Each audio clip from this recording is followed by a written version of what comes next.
Ryan Fu is a highly skilled stylist who works for a prestigious fashion magazine in New York City. He is openly gay and proud of his Chinese heritage. Ryan is always on the go, constantly seeking inspiration for his next shoot. However, his morning routine is disrupted when an Asian guy blocks his way and gives him a disapproving stare. Ryan, feeling uncomfortable, quickly instructs his driver to move on. At the photo shoot, Ryan is in charge of styling the models. Everything is going smoothly until one of the models has an allergic reaction to a coat he is wearing. Despite the agent's insistence that the shoot must go on, Ryan immediately sends the model to the hospital. He refuses to compromise the model's health for the sake of the shoot. Ryan is then faced with the task of finding a replacement model at short notice. He spots a blonde girl who looks similar to the original model and makes an impromptu decision to use her instead. Ryan's quick thinking and resourcefulness save the day, and the shoot goes off without a hitch. Throughout the shoot, Ryan shows his caring nature towards the models, ensuring that they are comfortable and at ease. He understands the pressure they are under and does his best to make them feel confident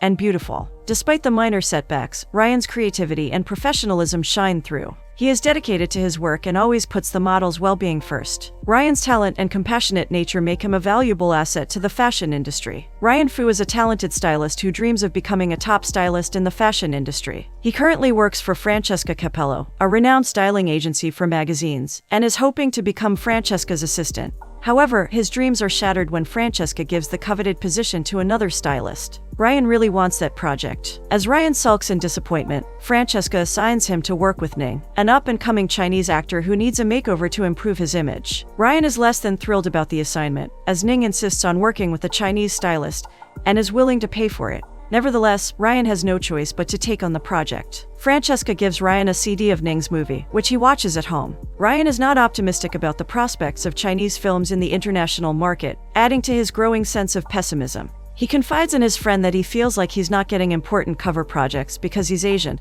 and that he regrets not pursuing a more respectable career like being a doctor, which is a common stereotype among Asian people. As he approaches his 30s, Ryan feels like he hasn't achieved anything yet in his career. He feels sorry for himself and wonders if he'll ever make it in the fashion industry. Despite his self-doubt, Ryan remains dedicated to his job and decides to give his best effort in working with Ning to help improve his image. Ning, the Chinese actor that Ryan has been assigned to style, is waiting for him outside a restaurant. This is Ning's first time in the USA, but he is good at English thanks to his mother, who is a translator. Ning is also surprised to learn that he is just a replacement for the first actor who was supposed to work with Ryan but didn't know much about Chinese culture. Ryan and Ning have to meet the first actor in person. They head to Chinatown to meet the Chinese actor. Ryan is visibly shy, and his friends who come along don't seem to have a sense of style, and seem stuck in an earlier time. Ning invites Ryan to sit with them, and Ryan joins them. During the meal, Ning makes a comment about Ryan being an ABC, comparing him to pandas that are borrowed from China for the amusement of other foreigners. As they feast on Chinese food, Ryan's eating habits are noticeably different from the mainland Chinese. Ryan picks on his food very delicately, unlike the other Chinese who just dig in.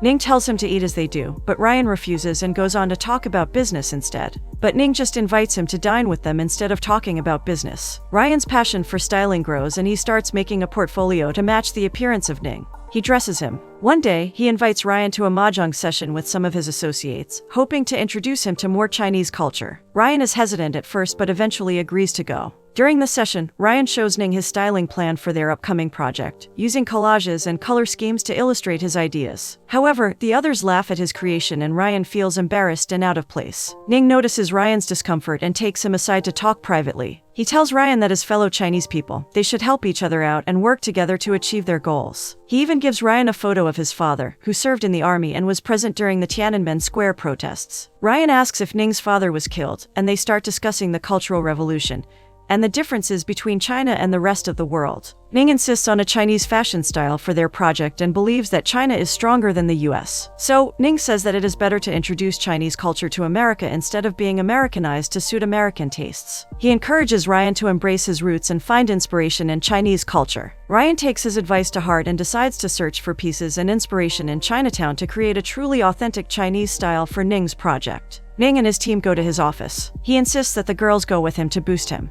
Ryan makes him wear a satin pajama, but Ning does not want it because it looks feminine or like it's a pajama. Ryan insists that he does it to change the concept of Asian males being not romantically desirable in America. Ryan peeks at his abs, then keeps on changing, and Ning says he'd rather ask his girlfriend. Ning catches him peeking at him and feels really uncomfortable. Disappointed, Ning leaves his office with his group. At a party, Ryan is there with other gay men. Francesca is angry because Ning fired them as stylists. Ryan calls Ning tries to explain his side. But Francesca insists that he fix the situation and get Ning back to their company. Ryan calls Ning from his hotel room and suggests they go for Chinese styles, but Ning doesn't want to wear pajamas. Ryan realizes that Ning's objection has nothing to do with the pajamas and asks if it's because he's gay, saying that all stylists are gay. Ryan suggests they work together for Ning's interview next week, but Ning says they'll find another stylist unless Ryan doesn't show his side. Ryan asks what Ning means by side. Ryan laughed, disappointed at his thinking. Ryan says that he might be gay, but he's not interested in Ning and only likes white men. Ray assures Ning that he'll never take an interest in him, and Ning finally agrees to work with him. Ryan is angry about Ning and goes down the shaft. Ning smokes by his window and contemplates while Ryan looks at a photo frame with the picture of a white man. Francesca asks how it is, and Ryan says he hates being gay. Francesca advises him to deal with it or get to know himself better. In a fancy restaurant, Ryan and Ning have dinner and observe the romantic couples around them, feeling awkward. Ning asks Ryan if he likes French food, but Ryan responds in French, which Ning doesn't understand. Ryan confirms that he likes French food. Ning mentions that in China, people order dim sum, even if it's not on the menu, but Ryan ignores him. Ning changes the topic and asks about Ryan's parents. Ryan reveals that his dad is a lawyer, and his mom is an art history teacher at NYU. Ning wonders if Ryan's parents want him to become a lawyer or doctor, but Ryan assures him that they are not like that. Ning then asks if Ryan's parents know that he's gay and if it's okay with them. Ryan insists that there's nothing abnormal about being gay and that his parents are accepting. Ning confesses that he feels very unusual and very gay. He asks if it's okay for him to be like that. Ryan sympathizes with Ning and shares that he too was bullied in school for being gay. However, he's now happy to be in an industry where being gay is celebrated and accepted. Ryan squints at Ning, indicating that he disapproves of Ning's. Ning is back in his hotel room, taking a bath and pondering. Ryan searches for hookups on a dating site and chats with random men. He negotiates with a stranger online but gets caught when asked about his size. Ning calls him very late at night and invites him to go shopping. Ryan mistakenly curses him instead of his chatmate, but Ning still invites him in the name of culture chic. Ryan asks not to bring his tour group with him. As they stroll around Chinatown, Ryan and Ning notice two gay Asian men holding hands. Ryan smiles at them, feeling a sense of kinship. They continue shopping and trying on clothes, with Ning sharing that his girlfriend, Mayo, usually picks out his outfits. Ryan can't help but ask if they can get married, to which Ning sadly replies that they cannot because their fans will disapprove. Actors are expected to remain single to maintain their appeal to their fans. Ryan tries to lighten the mood by cracking a joke, but Ning misunderstands the humor. Ryan clarifies that he was only joking and tells Ning that he's happy that they can talk about these things as two Asian men. Ning nods, and they continue trying on clothes. Ryan keeps pressing about Ning's relationship, but Ning becomes curious and asks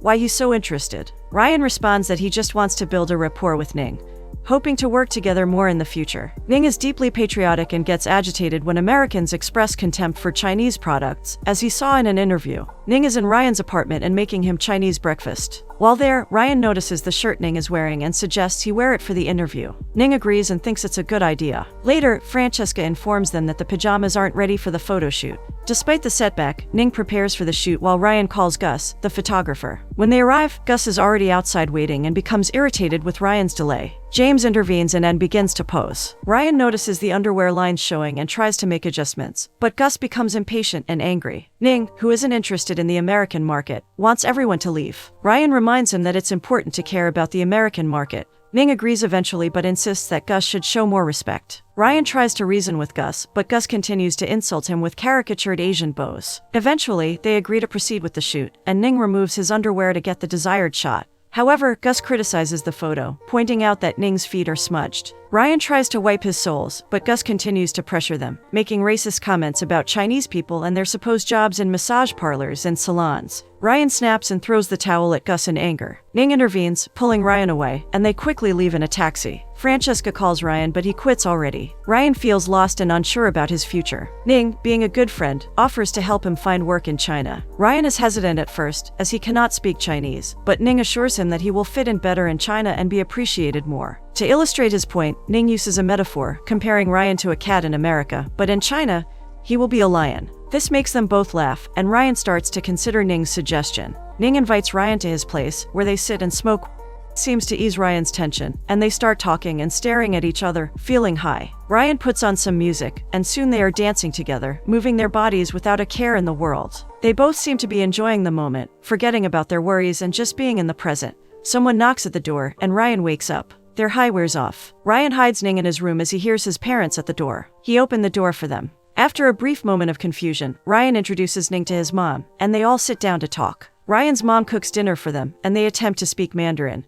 But Ryan struggles to understand. When Ryan tells his parents that he's an actor, his dad asks about his salary and age, while his mom both approves and disapproves of his choice of partners. The group takes a ferry to the other side of New York to visit Ryan's grandmother, and Ryan's mom assumes that Ning is gay. She asks if Ning's parents are okay with him being gay, to which Ning tells the story of how Ryan was bullied when he was young, and his parents didn't have time for him. Ryan's mom becomes emotional and thinks that Ryan hates them, but Ning assures her that Ryan is just afraid of hurting them. They take a photo together, and Ryan's mom seems to have warmed up to Ning. Ning continues to introduce Ryan to Chinese culture by taking him to a Peking opera. Ryan's parents are delighted and enjoy the show, and Ryan and Ning's exchange amused glances as the play goes on. Later, they ride a ferry to another island, and Ryan observes how his parents are still close and in love with each other, which makes him reflect on his own relationships. Ryan invites En to a techno club party, telling him that the only thing worse than bad styling is being uncool. They dance together and have a great time, but their fun is interrupted when a white guy starts hovering around them, making it uncomfortable. Then, another white guy approaches Ryan and asks him to dance, but En is not happy about it and walks away. Ryan pulls Ning back and kisses him passionately. They end up in bed together, and Ning finally comes to terms with.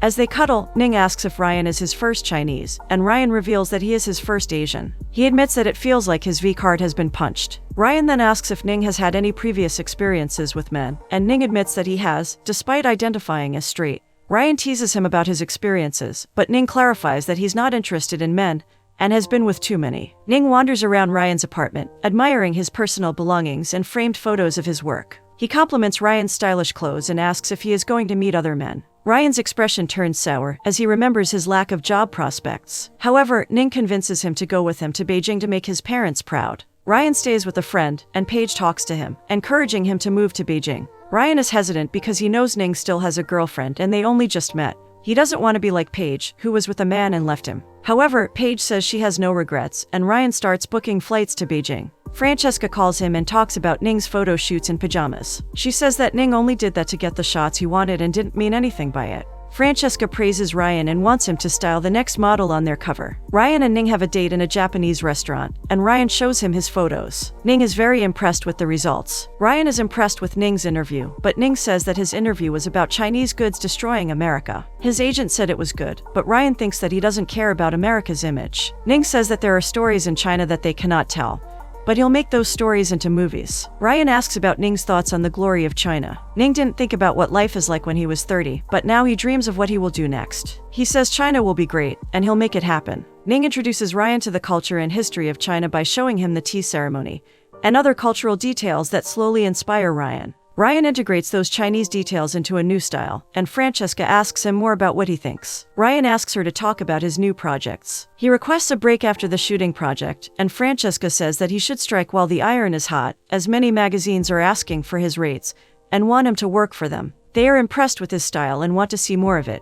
Ryan requested a break, but Francesca inquired if he needed financial assistance, or if there was a problem that could potentially benefit his career. Ryan is visited by Ning at work. Ning is visibly angry and upset. Ning showed him a magazine that contained paparazzi photos of him and Ryan together, framed as a romantic shot. It's full of photos of them, looking sweet. The magazine declared that they were in love. Ryan denied having anything to do with it, stating that he didn't know anything about the publication. Ning was upset because rumors about him being gay had circulated before, and he feared that his parents would be dishonored and ashamed. Ryan tried to defuse the situation by suggesting that Ning could stay with him. However, Ning rejected the idea and claimed that his acting career was over and that he had no dreams left. Ryan tried to reassure him that he would stay close by his side forever, but Ning remained inconsolable, feeling that his family name was permanently ruined. Just then, Ning's girlfriend Mayo arrived, looking glamorous and sophisticated. She asked them to leave, and Ning went with her to talk in private. Mayo attempted to comfort Ning and not show any anger about the rumor of him being gay, and they reconciled at night, trying to be intimate. However, Ning couldn't bring himself to be physically intimate with Mayo because he was consumed by sadness and despair over his situation. Mayo was disappointed that Ning seemed to be abandoning her and couldn't move past his distress. She tried to get him to open up about his feelings, but Ning remained stubbornly withdrawn. Ryan goes back to his parents' house, and his mother lovingly heals his hands with ointment. She tells him to stop being sad and encourages him to be strong. Later, he receives a phone call from Ning and agrees to meet him at his hotel. Ning seems much happier and offers Ryan his favorite wine. He asks how Ryan is doing, and Ryan says that he is okay. Ning apologizes to Ryan for what he said earlier and toasts with him, and they drink together. Ning tells Ryan that he will be going back to China next week, and Ryan tries to hide his sadness about Ning's departure. Ning then reveals that there is something he wants to do before leaving, something that involves both of them. He explains that many directors want him in their films but are hesitant to cast him because of the magazine's rumors. Ning asks if Ryan can help him by denying the rumors and saying that he is not gay. Ryan walks out, refusing to do it. Ning pleads with Ryan to help him with his problem, but Ryan remains firm in his decision and leaves. Ning spends time smoking and while Ryan watches his movies, particularly his periodical dramas and World War, intently and cries for him. Ryan walks around aimlessly, feeling sad and helpless. In his apartment, Paige tells Ryan not to attend the press conference. However, Ryan ignores her advice and shows up in a suit. Mayo and James are also present at the conference, where reporters ask Ryan about his movies and experiences in both New York and Beijing. Ning comments on the similarities between the two cities, mentioning that Beijing has better food. Mayo and Ning seem to be in love, and Mayo shares her positive experience of having breakfast at the iconic Tiffany's in New York. During the press conference, a reporter brings up a sensitive issue, an article in a magazine that slandered Ning as gay. Ning responds by downplaying the article, saying that the media often misconstrues innocent situations. He then turns to Ryan and introduces him as his friend, asking him to speak the truth as his Chinese-American friend. Ryan is hesitant and uncomfortable with the idea of being referred to as abnormal. The reporter presses for more information about the true nature of Ryan and Ning's relationship, which makes Ryan feel uneasy. He decides to address the situation head-on and pulls out a piece of paper that he had been holding. However, instead of reading it, he takes a deep breath and admits to the world that he is gay, and that he told Ning the first day they met. Ning looks uncomfortable, in fear that Ryan will tell the truth about their relationship. Surprisingly, Ryan does not do that. He is visibly touched as Ryan explains that he treats everyone with respect, regardless of race, class. Ryan then declares that he is proud to call Ning his friend and brother, and the audience is moved by his words. James concludes the press conference, and they all catch their flight. Despite the tension and uncertainty of the situation, Ryan feels a sense of liberation after coming out publicly. Later, Ryan knocks on Ning's hotel room door, and Ning lets him in. Ning thanks Ryan for saving his reputation, and Ryan wishes him happiness. Ning mentions a Chinese saying, "If you have to plow, you will have to harvest. You have to give up something to achieve your dream." Ryan walks closer to Ning, and Ning gives him a tight hug. Ryan backs away and leaves Ning alone in his hotel room. Ryan walks around Chinatown, feeling sad about how things turned out and relieved. He sees some tourists taking a photo and offers to take it for them. The tour group is delighted with his random act of kindness, and Ryan happily gives them a shot. He then takes a yellow cab, feeling the air, like the burden has been lifted off his chest.